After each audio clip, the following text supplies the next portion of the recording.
Well, first of all, I reciprocate everything Dr. Aiken said. Danny, and I call her Charlotte, but Charlotte is like a sister to me.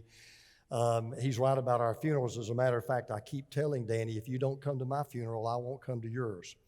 So it really is true, Dr. Aiken, and I want to thank you so very, very much. I do have one minor complaint, and I usually don't try to complain about anything, but we were over in his office, and he gave us some gifts to take back, really sweet gifts. But my only question is, this year I didn't get a Chick-fil-A certificate. Can you kind of make sure I get that in my bag before I leave? If you do that, I'd appreciate it. Well, it is a joy to be with you. There's no place I'd rather preach than Southeastern Seminary, nobody I'd rather be with than Dr. and Charlotte Aiken. And so today, I want to ask you a very serious question, particularly as young pastors and missionaries and soon to be out in the field doing whatever it is that God has called you to do. And the question is kind of an adaptation of a song, and the question is very simple. How great is your God? How great is your God? Robert Dick Wilson, you know the name Dr. Aiken, was a brilliant professor of Old Testament at Princeton Seminary at the turn of the 20th century, and one of his students was Donald Gray Barnhouse. If you don't know that name, Dr. Donald Barnhouse was the pastor of the 10th Street Presbyterian Church in Philadelphia, at that time the largest Presbyterian church in America, and a tremendous preacher. Well, 12 years after he graduated from Princeton, he was invited back to preach in chapel. And when he got up, he noticed sitting right on the front row was his old professor, Dr. Wilson. And needless to say, his adrenaline gland went into overdrive. Because it's kind of like, I was telling my staff yesterday, I was telling them I was coming up to Southeastern, and one of my staff guys said, well, is it really tough to preach in front of young preachers? I said, no, that's not the hard part. The hard part is preaching in front of a professor of preaching like Dr. Jim Shaddix, who's a legend today, probably the best professor of preaching anywhere in America. That's the hard part to know. He's sitting there and he knows more about preaching his little finger than I know in my whole body. Well, that is exactly the way Barnhouse felt. I mean, this is Robert Dick Wilson. He was an icon at Princeton Seminary. So when chapel ended, Dr. Wilson walked over and extended his hand to Dr. Barnhouse. And he said, Don, it was great seeing you again. And then he said this, but I will never come to hear you preach again. Barnhouse said he almost lost his lunch. He said he just went to pieces. But then he said this, I only come to hear any of my students one time. I come to see if they are big Godders or little Godders.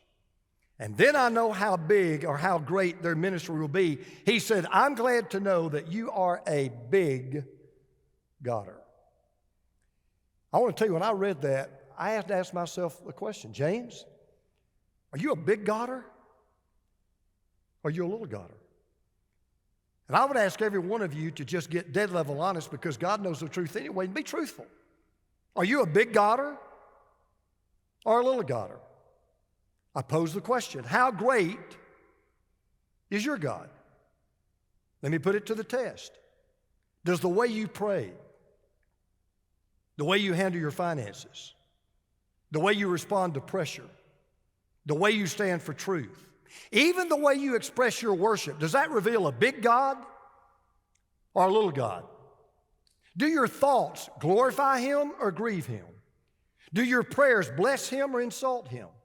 Does your giving show you trust God enough to give Him your tithe? And yes, I'm talking to some of you on a shoestring budget. I've been where you are.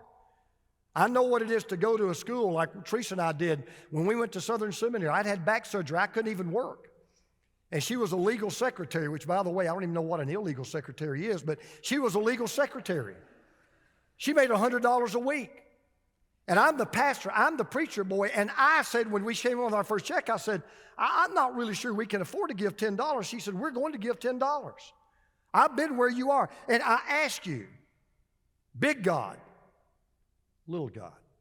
A.W. Tozer said, and I believe this, what comes into our minds when we think about God is the most important thing about us. That is true of every human being on this planet. What we think about God, what comes into our minds is the most important thing about us. And then Tozer went on to say, whatever you think of God will determine your spiritual future. Now, let me just make a candid confession. I've seen too many of us who grow older. And it seems like the older we get, the smaller our God seems to become. And one of my biggest problems I've had in pastoring people is I've got a church full of people who have a little faith in a little God, but they don't have a great faith in a great God. And I know that's easier said than done, and so you're probably asking the question right now, well, James, how do you go from being a small Godder to a big Godder? Well, I got news for you. There was an ancient king by the name of David, and he wrote a song that powerfully reminds us of the inexhaustible greatness of God. And I invite you to turn to the book of Psalms, and I invite you to turn to Psalm 139.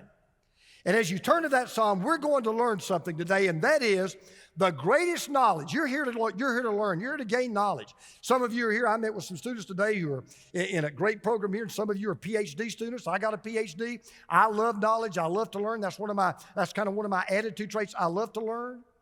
Well, what you're going to learn today is the greatest knowledge you will ever have in your life is the knowledge of just how great a God we serve is. Here's what David said.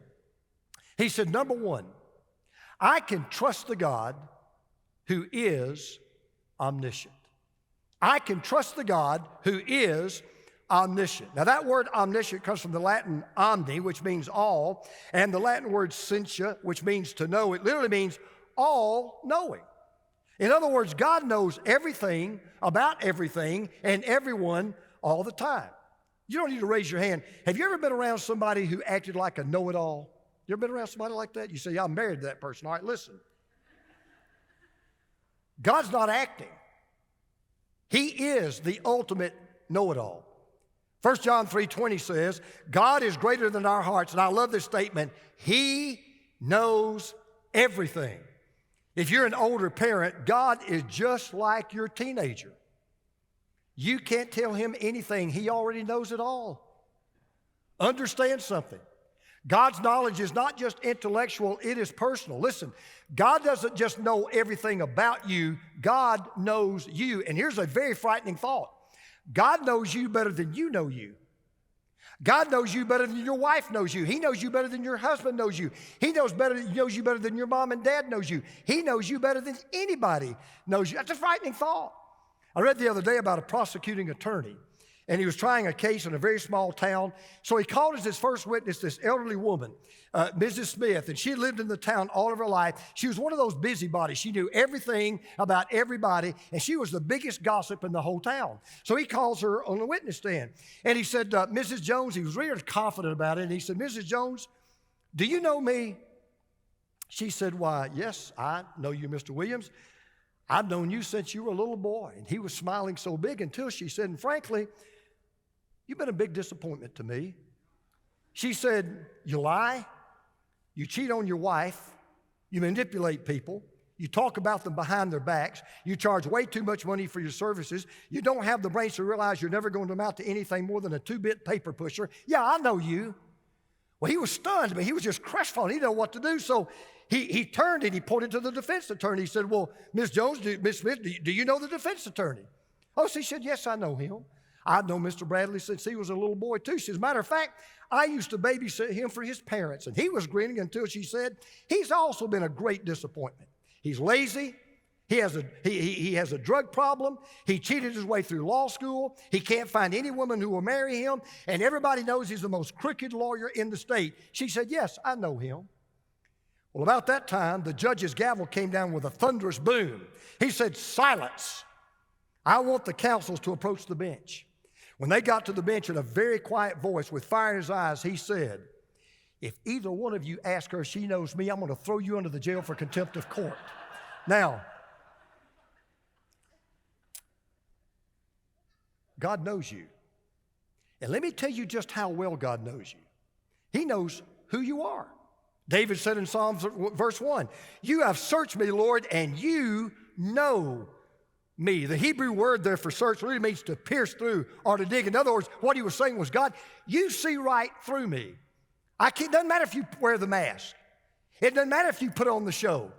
It doesn't matter if you act one way, and one way the next day. God sees through us. He has x-ray vision that can pierce the hardest heart. He has microscopic vision that can peer down into the very inner core of our soul. God can look down in the bottom of your heart where nobody else can get to but you and God. And God sees where you're clean.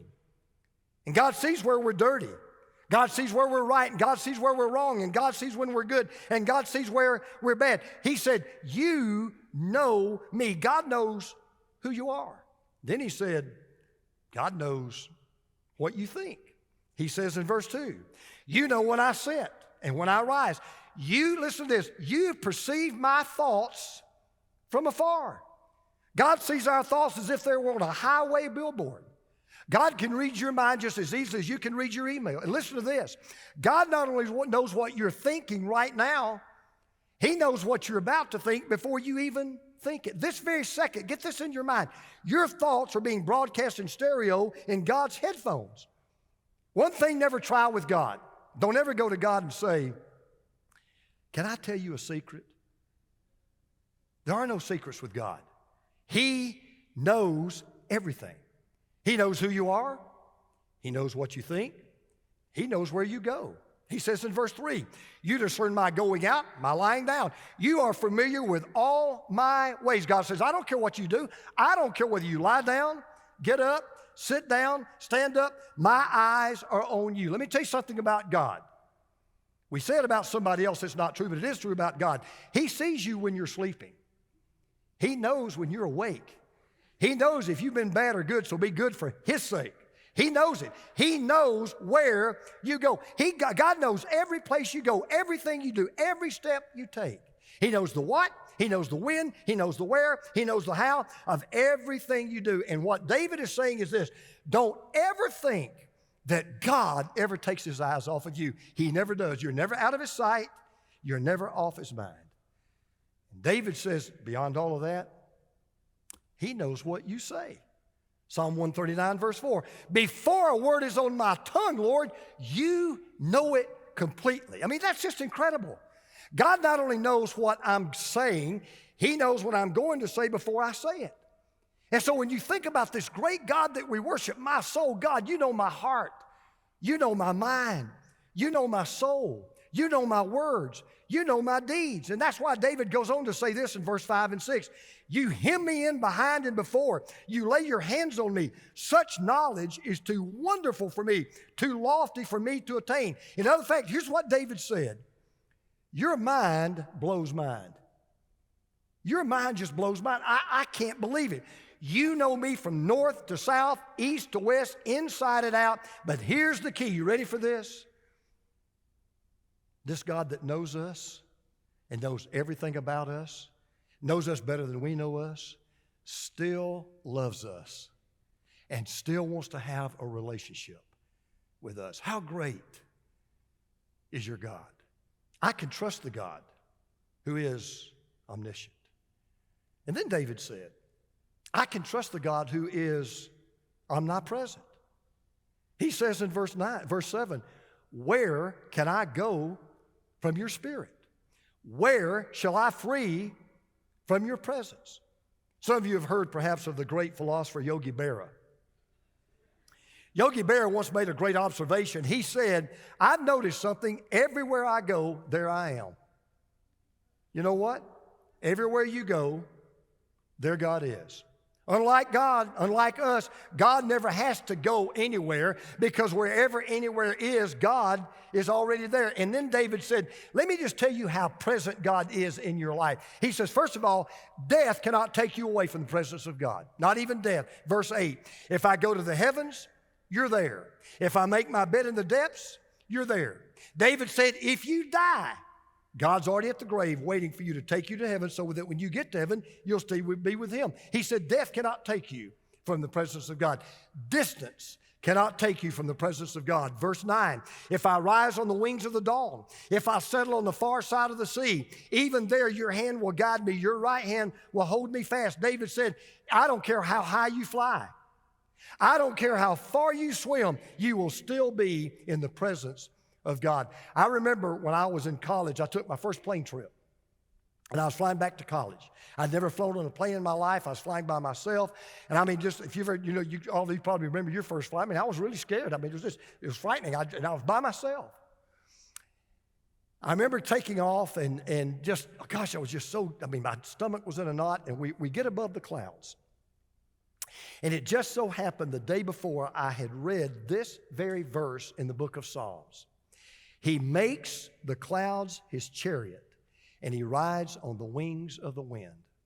And every time, even to this day, we were flying over here yesterday, and I looked out the window, and I saw those beautiful billowy clouds, and I thought about that verse. I said, Lord, you are right here in this plane. You make the clouds your chariots. You ride on the wings of the wind. It doesn't matter whether I'm below sea level or 30,000 foot above sea level. It doesn't matter. You are with me. Death cannot take me away from his presence. Distance cannot take me away. And then he says, darkness cannot take me away. He says in verse 11, surely the darkness will hide me, and the light will come night around me. Even the darkness will not be dark to you. The night will shine like the day, for darkness is as light to you. David said, God not only has X-ray vision, he has infrared vision. He can see just as clearly when it's the darkest of dark as he can in the lightest of light. He doesn't need night goggles. His eyes of light can pierce through any darkness, and that's why nothing can hide you and nothing can ever take you away from the presence of God. So let me just say this to you. There are times you'll be in your ministry. There will be times you'll be on that mission field. There will be times you'll be in that heated deacons meeting. There'll be times when you're reading that anonymous letter. And by the way, I've never gotten an encouraging anonymous letter. Never have. Again, Yogi Berra had great advice. He said, never answer an anonymous letter. And I think that's great advice. In fact, I'm reminded of Dwight L. Moody, the great evangelist. Dwight L. Moody was pastor of Moody Church. And this was around 1890 or so. And he got a letter in the mail. And all it had was one word written on it. Fool! Exclamation point. That's all the letter had. He got up the next Sunday and he said to his people, he said, I got the strangest letter I've ever gotten in my life. He said, somebody signed it before they forgot to write it. So, that's kind of the way I treat anonymous mail. But there are going to be those times, and you're going to think God is a million miles away. There are going to be times in your life you will do this. God, I know you're there, but I don't feel you. I don't see you. I don't hear you. I know that but it's just so hard. And I want you to listen to me. God is so high, you can't get over him. God is so low, you can't get under him. God is so wide, you can't get around him. God is always with us because he is omnipresent. Now, let me tell you what that means. You can never leave God behind because God will never leave you behind. You will never be out of his presence. You may feel lonely, but you are never alone. And I know everywhere I go, three things are true. Everywhere I go, God is behind me, encouraging me. God is beside me, protecting me. And God is before me, guiding me. I can trust this God who's omniscient. I can trust this God who is omnipresent. How great is your God? And then finally, I can trust the God who is omnipotent. Omnipotent. I love that word. The word omni means all. The word potens means powerful. God is all powerful. He is omnipotent. Let me tell you what that means.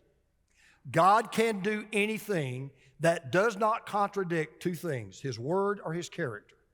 Outside of that, God can do anything. Now, obviously, there are some things that God can't do, right? God cannot lie. God cannot die. God cannot do wrong. God cannot tempt other people to do wrong. It would be beneath his character. I can tell you this, Dr. Aiken, this will encourage you. God cannot be a Tennessee, Auburn, or Florida fan. He can't do it. It would contradict his character. Nothing can do it. Now, but to illustrate, by the way, if that made you mad, I apologize, I'll forgive you. Listen, just to illustrate how powerful God is, listen to what David does. David does something that shocks me. So an atheist comes up to David and says, David, I don't believe in God. What's your proof? David does something so interesting. He doesn't talk about the stars or the moon or the heavens or the skies or the galaxies or even the universe. He says, just go look in the mirror. He talks about the human body.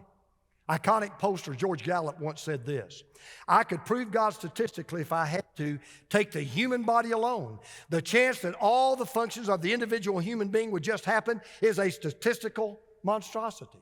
Now, David was no doctor. He didn't have any medical training. He didn't know anything about DNA, but he didn't know nearly what we know today about what a finely tuned engine the human body is. But here's the amazing thing. Even thousands of years ago, a shepherd boy named David could look at a human body and say, that didn't just happen. Evolution couldn't put something like that together. It must be created by a great God. So he says in verse 13, you created my inmost being. You knit me together in my mother's womb. In other words, David said, no, I'm not here because of Mother Nature. I'm not here by fate. I'm not here by chance. You formed my inward parts. You created me in my mother's womb. He continues, verse 15. My frame was not hidden from you. When I was made in a secret place, when I was woven together in the depths of the earth, your eyes saw my unformed body. All the days ordained for me were in your book before one of them came together. I love the way David puts that. We were woven together. Take your brain. Your brain, listen to this. Your brain can store 100 trillion facts. Your mind, you ready for this? Can handle 15,000 decisions a second. I've seen that happen with my wife in a shopping mall. I've seen it happen right before my very eyes. Your nose can smell up to 10,000 different odors. Your touch can detect an item 1/25,000th of an inch thick. Your tongue can taste one part of quinine in 2 million parts of water. You say, what's the point? David is trying to get us to understand the human body is not an evolutionary accident that was thrown together by chance. It is a miracle that was purposely put together by a great God. That's why David goes on to say in verse 14, I praise you because I am fearfully and wonderfully made. Your works are wonderful. I know that full well. He said, look, I just look in the mirror. I just look in the mirror, and I know that God is great. And that so encourages me. Because the other day I got out of the shower and I was looking in the mirror, and I got so depressed. And she said, what's the matter? I said, look at me. My arms are like pencils. My chest is sagging. Can't see my feet. I got wrinkles all over me. She said, be encouraged. Your eyesight is perfect.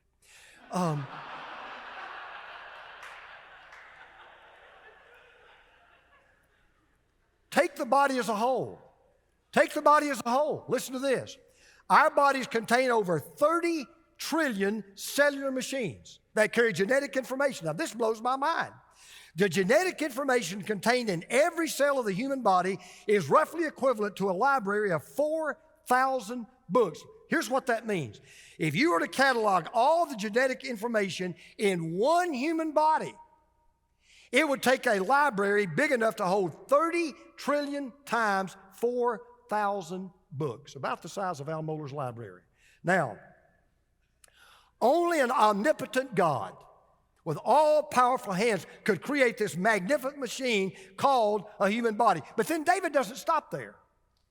For some reason, David starts thinking about how God thinks. And he says something incredible. Listen to what he says in verse 17. How precious to me are your thoughts, God. How vast is the sum of them. Were I to count them, they would outnumber the grains of sand. When I awake, I am still with you. David just couldn't get his mind around God's mind. He said, God, your mind contains more thoughts than all the thoughts in all the minds that have ever thought any thought put together. And they're not only greater in quantity, they're greater in quality.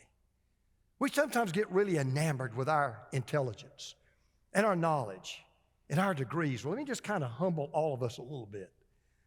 The simplest thought that God has ever had is far higher than the greatest thought Albert Einstein ever had.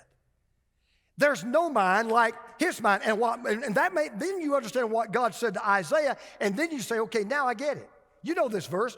My thoughts are not your thoughts, neither are my ways your ways. As the heavens are higher than the earth, so are my ways higher than your thoughts, and your ways and my thoughts than your thoughts. Let me tell you what he meant. Isaiah didn't even realize what he was saying.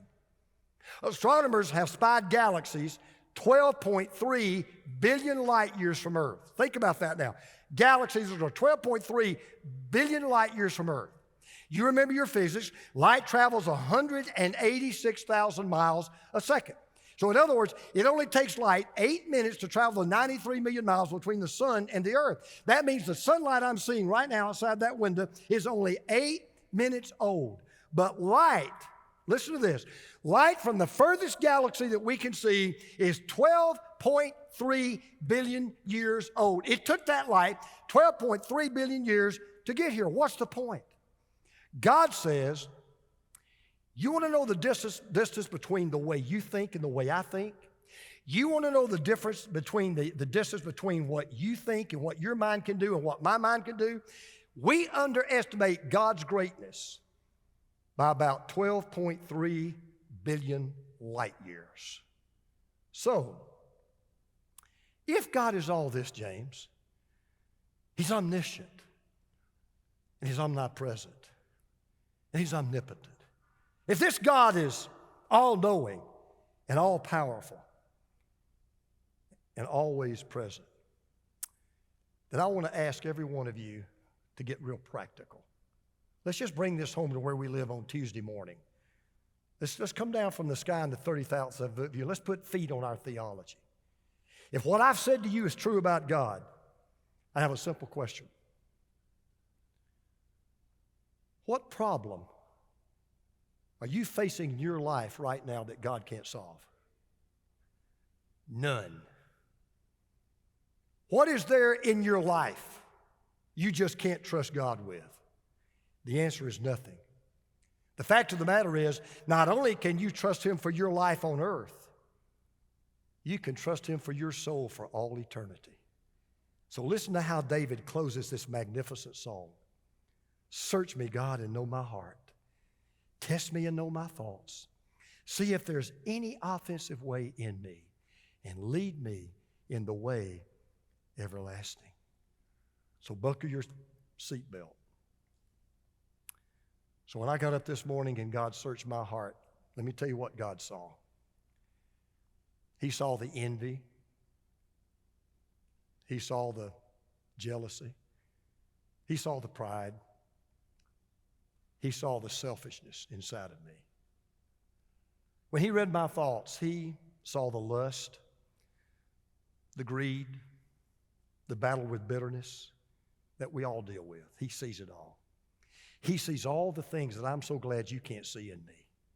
And He sees all the things in you you're glad nobody can see in you. So the question remains, so James, if that is true, how can I ever hope to have a relationship with this great God? Well, this great God came to us in human flesh, and He died on a cross so He could lead us in the way everlasting. It was through His Son Jesus that this God, listen to this, here's how great God is. From a little baby born in a manger to a criminal crucified on a cross, here's what God did. He did the impossible. He paid for all my sins. He accomplished the inconceivable. He did it without excusing my sins. And He solved the insoluble. He remained just while doing that very thing. And He did it not through computers, iPhones, iPads, or modern technology. He did it through a manger and a cross and an empty tomb. And this God is so great, He cannot be contained by the universe. But through faith in His Son, He can live in my heart. What a great God we serve. Would you pray with me? Father, I ask You forgiveness when I've shrunk You down to my level too many times in my life. I boldly and gladly and humbly declare there is no God like You. There is no great God like you. You're the only God there is. You're the only God that offers forgiveness and eternal life. And I want to thank you that you've called so many of these wonderful men and women to proclaim the greatness of the God that didn't just create this universe for us to live in, but also created a heaven that we could live with him as well. So, Father, thank you for our time together. I pray a blessing over every student here. Lord, I've been where they are. I know their struggles. There are married couples here just struggling to pay their bills. There are students here wondering how they're going to be able to pay for next semester. I've been where they are. But Lord, you're omnipotent, you're omniscient, you're omnipresent, and you've never failed to keep your promise, and you'll keep every promise you've made to us and to them. And because of that, in the name of Jesus, we glorify you and you alone. Amen.